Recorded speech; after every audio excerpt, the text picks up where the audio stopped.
Fala pessoal, tudo bem? Vamos analisar essa notícia que saiu no Valor Econômico. Stellantis busca nova estratégia para Maserati e pode ser a venda da marca. A Stellantis, que é a junção da Fiat Chrysler com a Peugeot e Citroën, a PSA, teve um ano de 2024 péssimo. Demitiu o CEO e contratou a McKinsey agora para começar um processo de reestruturação do grupo. Parece que eles vão querer vender a Maserati e é isso que a gente vai ver aqui nesse BTC News. Se você gosta das nossas análises, por favor, dê um like nesse vídeo. E se você puder compartilhar as nossas análises com pessoas que possam fazer bom uso delas, a gente agradece. Bom, vamos começar aqui relembrando a história de como foi formada a Stellantis, como ela chegou nessa situação onde o CEO foi demitido e os resultados foram péssimos em 2024. E a gente vai ver no final uma alternativa a vender a Maserati, olhando para uma operação muito parecida que a Volkswagen fez com a Porsche. Mas isso a gente vai ver lá no final. Vamos começar aqui relembrando que lá em 2007, 2008, a Fiat ela era muito conhecida no mercado por ter carros de entrada, carros populares, etc. E ela entrou no mercado norte-americano com esse posicionamento. Então, entrando com price point mais baixo, se diferenciando em relação às outras marcas que pegavam ali o meio e o topo da pirâmide de consumo de carros lá nos Estados Unidos. Só que aí o que a gente sabe? Veio a crise do mercado financeiro e várias empresas começaram a passar por dificuldade, montadoras no mundo inteiro, e nos Estados Unidos, principalmente a Chrysler e a GM. O que aconteceu? A Fiat, como ela estava muito bem posicionada, ela começou a ver que seria uma grande oportunidade para ela começar a expandir as suas operações nos Estados Unidos via aquisição. A primeira que eles tentaram ali avaliar foi a GM. Isso daqui é a notícia do dia 22 de abril de 2009. Mercado especula sobre a compra da GM pela Fiat. Então a Fiat estava avaliando a compra da GM, mas no final ela comprou uma participação relevante na Chrysler no dia 1º de maio de 2009. Chrysler pede concordata e se alia à Fiat. Nesse momento, a Fiat injetou bastante dinheiro em acordo com o governo norte-americano para salvar a Chrysler. Basicamente foi isso, né? E aí, a Fiat ela começou a comprar mais participação da Chrysler a partir desse momento. Para quê? Para conseguir ter uma posição relevante, para conseguir fazer uma fusão. Isso aconteceu no dia 25 de 4 de 2013. Fiat vê fusão com a Chrysler como saída para crescer. Você tendo participação na Chrysler, você não consegue criar uma estratégia em conjunto. Eu ensino isso nas aulas de estratégia. O que a Fiat fez? Ao invés de eu ser só um acionista relevante dentro do quadro da Chrysler, por que eu já não compro a participação para conseguir ter o controle do ativo, fazer a fusão e criar uma estratégia única de crescimento? Foi exatamente isso que aconteceu. E aí, a Fiat Chrysler, que aí se formou esse grupo, começou a crescer bastante nos Estados Unidos, na Europa e no mundo inteiro, até por causa das sinergias da sua operação. A empresa estava crescendo tanto e estava muito bem posicionada que ela tentou fazer uma outra aquisição, lá no dia 27 de 5 de 2019. Fiat propõe fusão com Renault e pode criar terceira maior montadora do mundo. Basicamente, o intuito da Fiat com essa aquisição seria ganhar escala. Como a gente sabe, mercado automotivo depende muito de escala para você conseguir usar as boas práticas da curva de experiência para conseguir unificar as plataformas e aí ter um custo mais baixo em relação aos seus concorrentes. Só que essa transação, ela ficou muito difícil, principalmente por causa do governo francês que não estava facilitando aí a transação. Só que em paralelo, a Fiat já estava negociando com a PSA. E aí ele conseguiu fechar essa transação não com a Renault, mas fechou com a PSA. No dia 18 de dezembro de 2019, Fiat Chrysler e PSA anunciam fusão.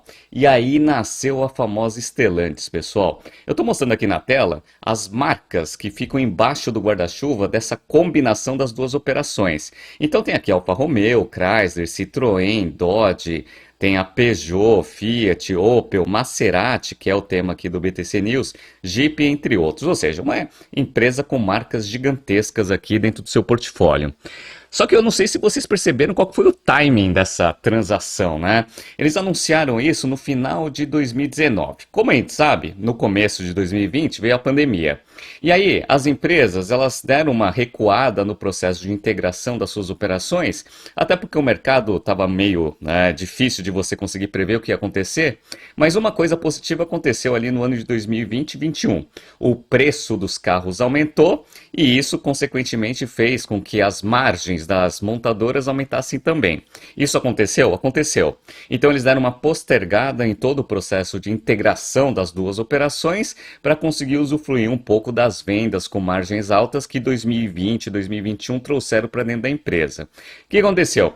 Em 2022, a gente já viu que o preço dos carros começou a embicar e a Stellantis ela começou a criar um processo de integração entre as duas operações gigantes para você conseguir ter uma estratégia única para todas essas marcas que eu estou mostrando. Qual foi o problema, pessoal? Em 2023, a empresa percebeu que ela estava com um portfólio muito desestruturado, principalmente pela falta de estratégia em carros híbridos e carros elétricos, e viu vários concorrentes entrarem nos dois mercados mais relevantes da empresa, que é o mercado europeu e o mercado norte-americano. No mercado europeu, as empresas chinesas, as montadoras chinesas, entraram com seus carros híbridos e elétricos com price point muito baixo, e aí começaram a ganhar muito mercado. E no mercado norte-americano, as próprias montadoras americanas e japonesas se estruturaram em estratégias de carros híbridos e elétricos e estavam ganhando bastante mercado. E a Stellantis estava no meio de um processo de integração. O que aconteceu? Em 2023 e 2024 os resultados foram muito ruins, 24 em especial. E 24, pessoal, estava dando resultado tão ruim, que antes do final do ano, no dia 1º de dezembro de 2024, o CEO pediu demissão. CEO da Stellantis, dona da Fiat e Jeep, pede demissão. Saída de Carlos Tavares ocorre após um alerta sobre lucro na fabricante de carros que perdeu cerca de 40% do seu valor este ano. Tem uma reportagem muito legal aqui do Neofeed, do dia 21 de janeiro de 2025. Stellantis olha para o retrovisor para retomar venda nos Estados Unidos. Nessa reportagem, fala sobre várias coisas, inclusive da perda de participação da Stellantis no mercado norte-americano. Era 12% de market share há 4 anos, agora caiu para 8%, ou seja, perdeu 4 pontos percentuais no mercado mais relevante para a empresa dentro das regiões onde ela opera. E aí o CEO saiu, obviamente. Vamos dar uma olhada nos números para a gente ver o desastre que foi 2024. Para quem está vendo aqui na tela, eu estou mostrando para vocês o resultado. Em 2023, receita líquida 189 bilhões de euros. Em 2024, uma queda de quase 20%, pessoal, 156 bilhões. Então, quando você tem uma queda muito forte de receita em montadora que tem muito custo fixo, o lucro operacional despenca de 22 bilhões e 300 em 2023 para 3 bilhões e 600 em 2024. E o lucro líquido cai de 18 bilhões para 5 bilhões. Em termos operacionais, uma queda de lucratividade de 70%. Isso daqui não é o pior. Vamos dar uma olhada aqui, ó. Fluxo de caixa das atividades operacionais. Em 2023, geração de 22 bilhões de euros de caixa operacional. Em 2024, 4. Caiu de 22 para 4 bilhões. E a situação do balanço patrimonial também ficou bem ruim. Vamos dar uma olhada aqui, ó. Para quem está vendo aqui na tela, eu estou mostrando para vocês a posição de ativo circulante. Ativo circulante em 2023, 91 bilhões e meio. E aí, em 2024, 81 bilhões e meio. Perdeu 10 bilhões de ativos circulantes de um ano para o outro. Por outro lado, a posição de passivos circulantes aumentou. 73,9 para 75,1. Já perceberam o que aconteceu, né? Em 2023, o índice de liquidez corrente, ativo circulante contra passivo circulante, estava bem acima de 1, tranquilo. A empresa não ia ter grandes preocupações para rodar sua operação. Em 2024, esse índice já começou a convergir para 1. Se continuar nessa tendência, no final de 2025 já está abaixo de 1 e a empresa começa a ter problemas de liquidez nos próximos 12 meses. Quando você olha os resultados do primeiro trimestre, parece que essa tendência continua sendo de perda de performance operacional. Tanto é que a receita do primeiro trimestre foi uma queda de 14% em relação ao primeiro trimestre de 24. E agora a gente entra na notícia principal, que são as alternativas para você conseguir resolver esse problema de balanço que a Stellantis está mostrando que vai ter em 2025. Ou ela se endivida para conseguir ter dinheiro para rodar o capital de giro da companhia, ou eventualmente ela tenta se desfazer de algum ativo para levantar caixa rapidamente. Vamos dar uma lida? Então vamos lá. A Stellantis está disposta a se desfazer de um dos seus maiores tesouros para tentar reequilibrar o seu balanço financeiro. Segundo a agência de notícias Reuters, a montadora considera colocar à venda a marca de luxo Maserati. A montadora vem repensando o portfólio de 14 marcas, que inclui ainda nomes como Chrysler, Peugeot, Jeep e Alfa Romeo, e demanda de investimentos dedicadas a cada uma delas. O contexto para a revisão, assim como em outras montadoras europeias, são as pesadas tarifas de importação dos Estados Unidos e a forte concorrência de rivais chineses. A Stellantis contratou a consultoria McKinsey no início de abril para aconselhá-la sobre os efeitos das tarifas dos Estados Unidos, particularmente na Maserati e na Alfa Romeo, com análises iniciais de potencial venda da primeira. Mesmo antes das taxas adicionais, a marca já vinha sofrendo. As vendas caíram à metade no ano passado, com prejuízo operacional de 260 milhões de euros. A estratégia para a Maserati vai ser discutida entre o conselho e o novo presidente da montadora. Antônio Filosa foi nomeado em maio, mas só assume o posto na próxima segunda-feira. Oficialmente, a Stellantis nega a possibilidade de venda da marca, mas a contratação da consultoria, os resultados financeiros e a falta de lançamentos e novidades para a Maserati reforçam que a montadora já entendeu que precisa ajustar a estratégia de uma forma ou de outra. Interessante isso, né? Então, uma das formas para você conseguir levantar caixa e dar uma aliviada no balanço e fazer aquele índice de liquidez corrente não convergir para abaixo de 1 é você vender alguma marca. Parece que a Maserati é uma das opções. Uma alternativa interessante a vender a marca inteira é uma operação que foi feita pela Volkswagen para conseguir levantar dinheiro na sua estratégia de carros híbridos e elétricos. Vamos relembrar esse caso? No dia 22/6/2022 saiu essa notícia aqui, ó. Volkswagen prepara a IPO da Porsche para o quarto trimestre. Qual que foi a ideia dessa transação?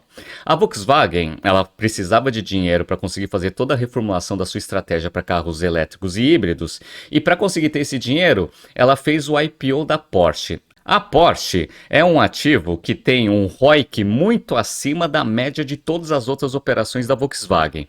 Qual foi a ideia então? A ideia foi separar a Porsche da estrutura da Volkswagen para conseguir ver se existem investidores interessados em investir diretamente em setor de carros super esportivos com ROIC alto. Basicamente foi isso, né? Será que deu certo essa operação? Deu muito certo. Tanto é que no dia 28 de setembro de 2022, a IPO da Porsche deve movimentar 9,4 bilhões de euros. Levantou bastante dinheiro, que era o objetivo para você conseguir executar sua estratégia de carro híbridos e elétricos, e ainda valorizou muito o ativo Porsche dentro do mercado. Valorizou tanto, pessoal, que no dia 6 de outubro de 2022, Porsche ultrapassa a Volkswagen como montadora mais valiosa da Europa. Ou seja, você destravou todo o valor que a Porsche tinha. Você separou ele da estrutura da Volkswagen, conseguiu fazer uma bela abertura de capital. Como tinha muito investidor querendo colocar dinheiro em mercado de carros esportivos com ROIC alto, o valor da Porsche ultrapassou o valor da Volkswagen. Olha que interessante. Então, o que pode acontecer eventualmente com a Fiat? A Fiat, eventualmente, ela pode fazer uma operação muito parecida. Ela pode criar um plano de crescimento e reestruturação da Maserati, tentar fazer o spin-off e mandar esse plano para o mercado falando o seguinte: olha, alguém está querendo colocar dinheiro nessa operação? Porque se você for vender ela agora, você vai vender ela com aquele prejuízo que foi mencionado aqui dentro da notícia. Se você cria um plano de reestruturação, separa esse ativo e tenta fazer uma abertura de capital, eventualmente pode acontecer o mesmo efeito que aconteceu na Porsche. Muitos investidores que gostam desse mercado de luxo colocam dinheiro na Maserati, eventualmente destrava o seu valor, a Fiat consegue levantar o dinheiro que ela precisa e ainda você destrava todo o valor da Maserati, eventualmente aumentando ainda mais aí o valor da Stellantis, porque ela vai continuar tendo uma participação dentro da Maserati. Pode ser uma alternativa? Pode ser uma alternativa. Vamos ver o que a McKinsey vai analisar como alternativas aí para o ativo, mas eu acredito que essa saída de um IPO da Maserati seja uma coisa bem importante aí de ser colocado na mesa como análise, beleza? Bom, tá surgindo aqui alguns BTCs News passados para vocês se atualizarem. Não se esqueça de se inscrever no nosso canal e na nossa newsletter. Um grande abraço e até a próxima edição.